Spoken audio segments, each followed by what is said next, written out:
Hi class, Chef Twa here.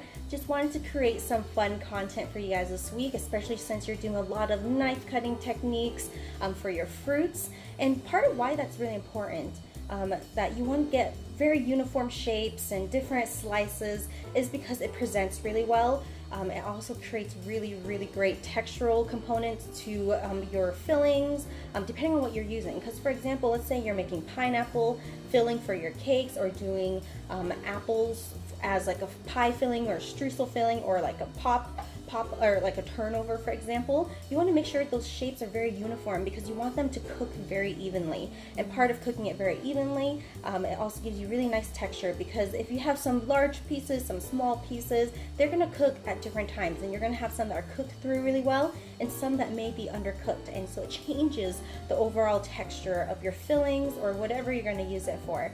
And so, you know, you guys already know how to do supreming an orange, right? This is what we're doing for the week.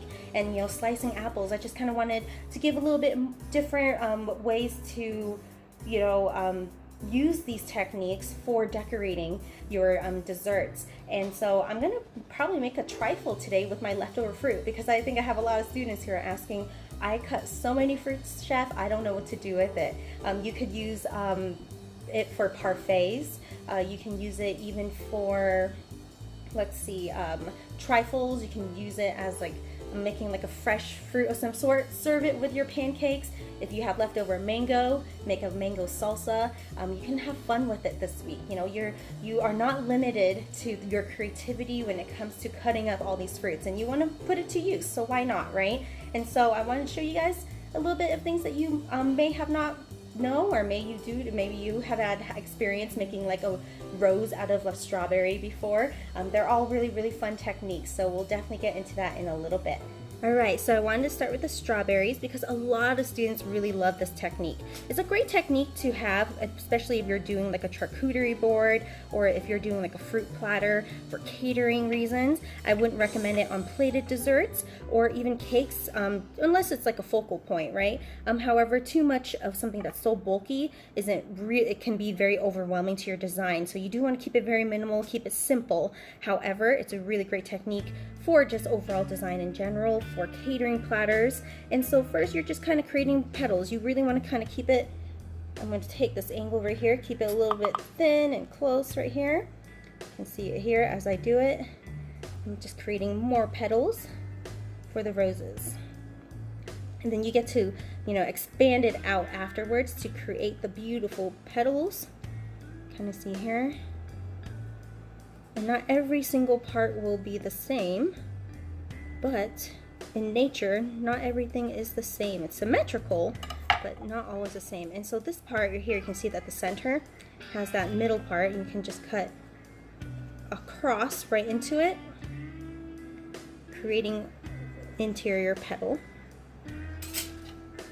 And then this helps keep it together. You can just kind of fan out the petals a little bit to give it this really nice floral look, and then kind of spread out the center. And then there you go. You have this beautiful rose. Great technique. And as you can see, you can have it on like a platter, and it can look just really beautiful on a charcuterie board even. But I love doing 5 petals. I like doing odd numbers, because odd numbers just look a little bit better for some reason. So I love doing like the 5 petal for sure. But that looks really nice. So you have one right here, and if you were to put it on your charcuterie board, face it up. You can face it on the side right here. You can use even the fanning of the strawberries, for example. Like, we're going to pretend that this is my charcuterie board.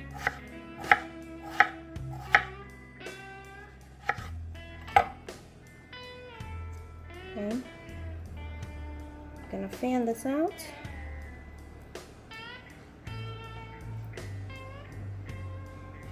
Do it your way so you guys can see it. But you could even fan these out. Create this cool look right here. Using that as a way to hold up your strawberries. You use other fruits to hold it up. And to do grapes, this is one of my favorite ways of doing grapes right here. Go ahead and find a little bit more plump looking grapes. And so I lost my paring knife, but it's okay. If you don't have a paring knife, you can use just like a small, simple steak knife even, that just has a really nice pointy end. And because of how small it is, that's how you'd want, how you're gonna cut into it. And so if you look, what I'm doing is creating little lines. I could create like little triangles. I'm kind of creating a zigzag throughout the whole fruit. And I love this technique because it just adds a little bit, especially when I want to add a little bit green to my plating or to my garnishing. I love using grapes for that, or even kiwis. But sometimes people are allergic to kiwi, so I'd use the grapes. So really beautiful little flowers from that as well. I'll do that again.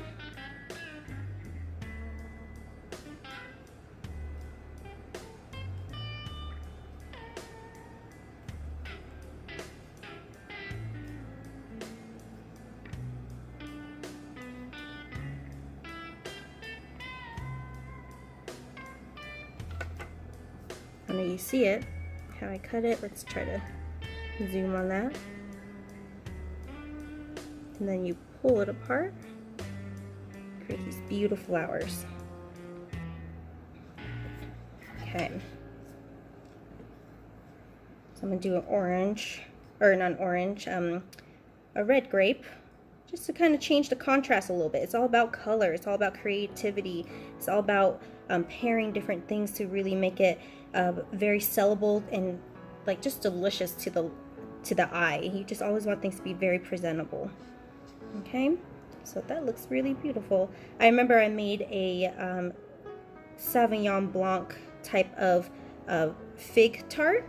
I basically reduced the figs into honey and cinnamon, and I made it into a tart that has like a pastry cream in there that has a little bit of infused Sauvignon Blanc in there, and I've topped it with grapes because grapes are wine, right? Wine is made out of grapes, and it made sense to garnish it with the different varieties of grapes, and it created this really beautiful color, especially when you have them kind of in a pattern. They turned out really nice. So you can imagine this on a tart. It just looks so beautiful, right? But we'll get to the next fruit, which I would love to do, would be pineapple. So the pineapple, I love this because this just brings back memories of how my mom taught me. It's not always the same technique for a lot of people, but this is kind of how I was raised doing it, and it's just part of my mom being a saleswoman in Vietnam. She had to make the fruits look very presentable, really beautiful, just to really sell the product. And my mom was actually known as like one of the more well known in the community of where she was living in Vietnam, to be one of the people who sold really great fruit. And so when my mom is in Vietnam or she goes to the market, she gets her eyes light up instantly when it comes to fruits. And so first thing I ever learned from my mom cutting pineapple was to make like a flower pineapple. You want it to be a little bit ripe. You can see based on the color here, it's nice and ripe. Some of the green right here shows that it hasn't ripened all the way, but I kind of like in between sweetness and a little bit of tartness. Sometimes too tart is just, you don't taste enough of that floral aspect of the pineapple, because pineapple just smells so good when it's ripe. It smells delicious, and I can already smell it there. And usually when I pick it out at the market, I just sniff it a little bit.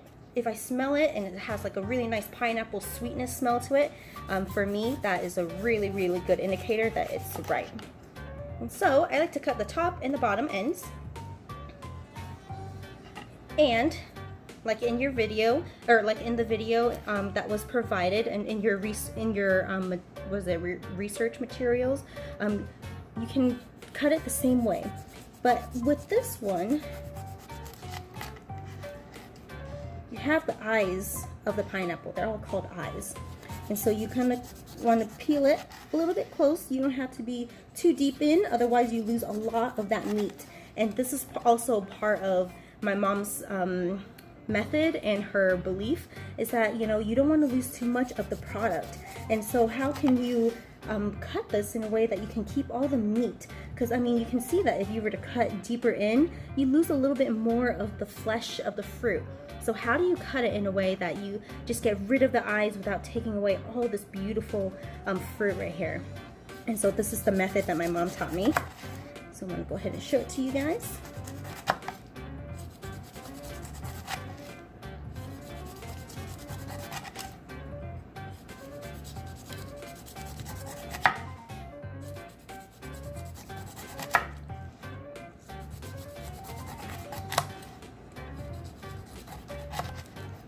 Okay, sometimes I have a little bit because I like to go extremely thin on this, which then you're going to end up with that little bit of residual just kind of hanging around on the bottom right here, which you can easily clean right up. Just go back into there, clean it right up.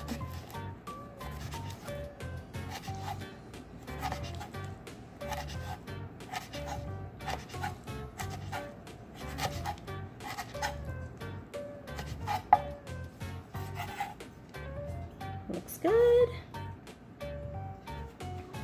All right.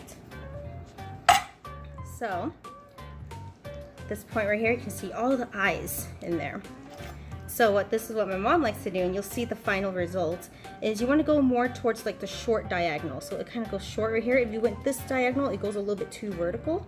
You want to go more in this vertical or this diagonal way, so it kind of creates the spiral, okay? And so, to do it, just cutting out the eyes.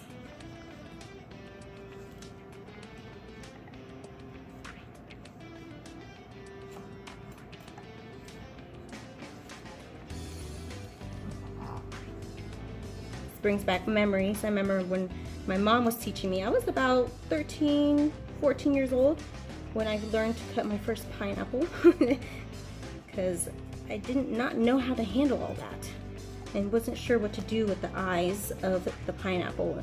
In fact, I would just cut it right off, and my mom's like, "What are you doing?" And we eat a lot of pineapple with savory items, but also with just by itself. It's a very tropical fruit, very common fruit in Vietnam and in Asia, Southeast Asia alone. But I love using pineapple. We love adding it into our broth instead of sugar. You do add rock sugar into a lot of Vietnamese broth.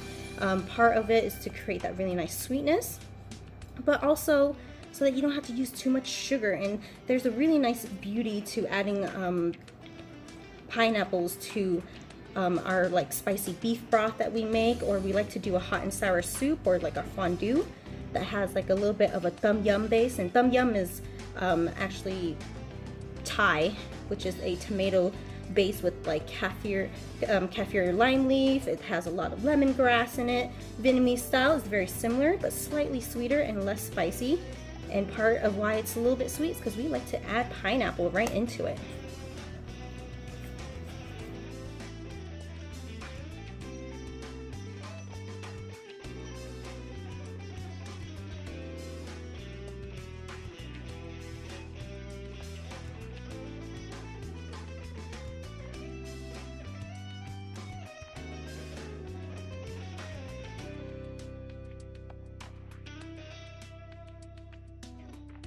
And so I did notice that I have some of the green still, and so you just run your knife across it, just kind of clean it up a little bit, and you should be fine. Sometimes they go a little bit deep, the green, but that's okay. Just want to trim that off, clean it up a little bit. No problem there.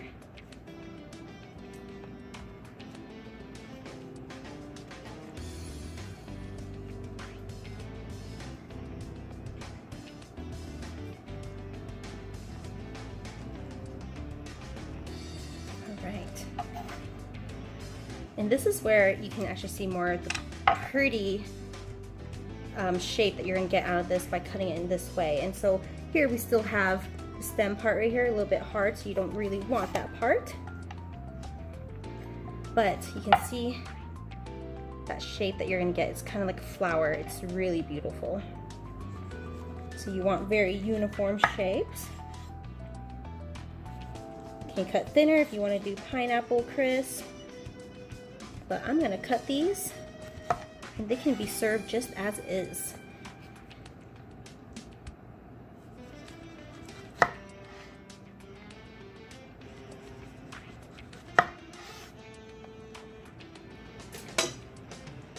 You can see the shape here, like a little flower. It's really pretty, kind of like a little spiral flower, and it just has this beautiful look to it.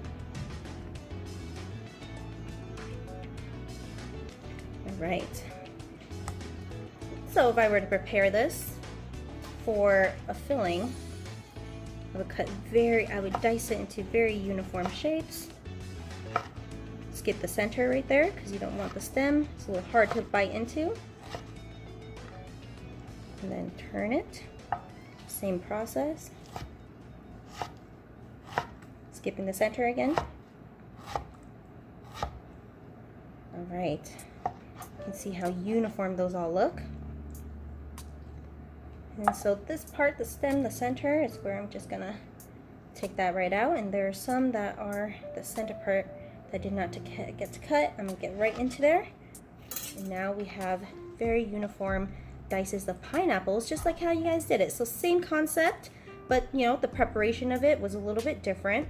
There's a lot of different techniques out there, but this is one of my favorite techniques just because it hits home for me and it tells a little bit of a story. We all have a story to tell, right? And so this all turned out really beautiful, and I'm gonna make this into a filling.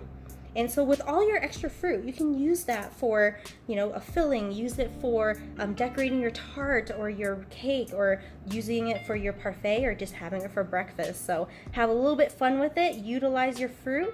You can use fruit for literally anything. And so next one I'm gonna do is the apples. So at this point, you guys already know how to do slicing and dicing. You've also even sliced your apples very thin. And so here's one technique that I wanted to show you guys. It's a really, really fun technique to create these really beautiful fanned apples that you see a lot on fruit tarts. And so you're basically cutting it very, very thin. That's thin to create this fanning.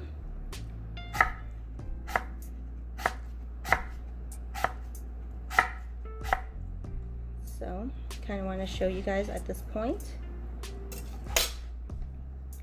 the apples, and you do have to kind of make sure it gets back into its form. And so here you have all the different sliced thin apples, and you can fan it out. And typically you want to coat it with apricot glaze or a neutral glaze of some sort to create this fanning effect. And it creates beautiful, beautiful garnishing for your toppings. Let's see. See that? Looks very nice. There's also another technique where if you were to do, that was the long version, right? You want a little bit shorter, you can turn the apple to the shorter side and do the same technique.